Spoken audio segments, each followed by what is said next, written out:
Alors vous n'êtes pas heureux de ce qui a été annoncé, vous ne pensez pas que c'est la bonne solution, la bonne voie? Je pense d'abord qu'il aurait fallu tout faire pour qu'on ne se retrouve pas dans une situation où on doive en arriver là. Et le président de la République, il avait fait un pari, il l'a dit lui-même, il a dit on va faire un pari, c'est d'essayer de ne pas confiner. Et aujourd'hui, ce qu'on observe, c'est qu'il a perdu son pari puisqu'il va confiner. Et pourquoi il a perdu son pari? Parce qu'un président de la République, c'est pas là seulement pour faire des paris, pour observer la situation, c'est là pour agir, pour essayer de faire en sorte d'agir sur la situation. Et à mon avis, il ne l'a pas fait. Nous, on avait mis sur la table depuis 6 mois ce qu'on avait appelé des alternatives au confinement, pour ne pas devoir se retrouver dans cette situation. Est-ce que vous pouvez les rappeler rapidement? Exemple, le monsieur disait à juste titre, on a maintenant la certitude que dans les écoles, effectivement, c'est un facteur de contamination. Moi, je ne suis pas pour fermer les écoles, mais on aurait pu faire en sorte de généraliser les demi-groupes partout. Par exemple au collège, par exemple à l'école. C'est ce qui va être fait là. C'est ce qui va être fait normalement. Ça nécessite d'embaucher des gens, par exemple. Ça veut dire organiser la société sous forme de roulement. Il y a des gens qui travaillent davantage le matin, des gens qui travaillent davantage l'après-midi, plutôt qu'un couvre-feu qui fait qu'entre 17h et 18h, tout le monde se retrouve dans les transports, tout le monde se retrouve au centre commercial pour aller faire les courses. Ça veut dire un vrai dispositif d'isolement qui n'a pas été fait. Ça fait depuis 1 an qu'on nous dit tester, tracer, isoler. D'ailleurs, ça a tellement été mal fait, monsieur, que maintenant vous appelez même plus ça tester, tracer, isoler. Vous appelez ça tester, tracer, protéger, parce que vous êtes rendu compte que ça avait été un fiasco total.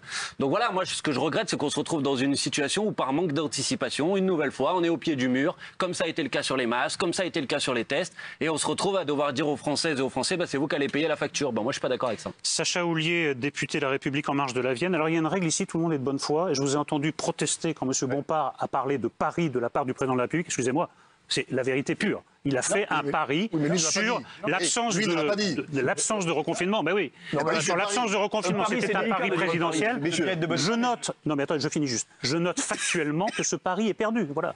Mais par rapport à l'occupation ou la situation des hôpitaux. Et encore une fois, il n'est pas question non plus de nier la situation qui était celle avant le Covid, qui était désastreuse, avec des mesures que nous avions prises qui étaient là, mais insuffisantes. D'ailleurs, c'est ce qu'on a reconnu. C'est ce qu'on a reconnu avec le Ségur. Les 2 premières années de M. Macron, 7400 lits ont été supprimés. Oui, alors, les 2 premières vous auriez pu aussi mentionner le plan urgence et le plan vital. La tendance, c'est faux. Non, mais le plan urgence et le plan vital, vous avez oublié de mentionner, comme vous avez oublié de mentionner le Ségur de la santé. Non, mais c'est vrai ou pas qu'il y a eu 7400 lits supprimés sur les 2 premières années de M. Macron? Alors, je n'ai pas le chiffre exact, mais je vous le dis, c'est vrai. Supprimer des lits alors qu'on... Donc, vous ne pouvez pas nous dire que vous étiez en train de corriger. Messieurs, je voudrais... Raquel Garrido, qu'on n'a pas encore entendu.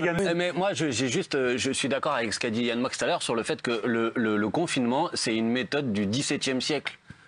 Donc sans doute que si on coupe toute circulation des gens, oui forcément le virus il arrête de circuler. Mais est-ce qu'à un moment, parce que moi ce qui m'insupporte, c'est est-ce qu'à un moment on peut sortir du débat sur confiner, pas confiner, fermer les écoles, ouvrir les écoles.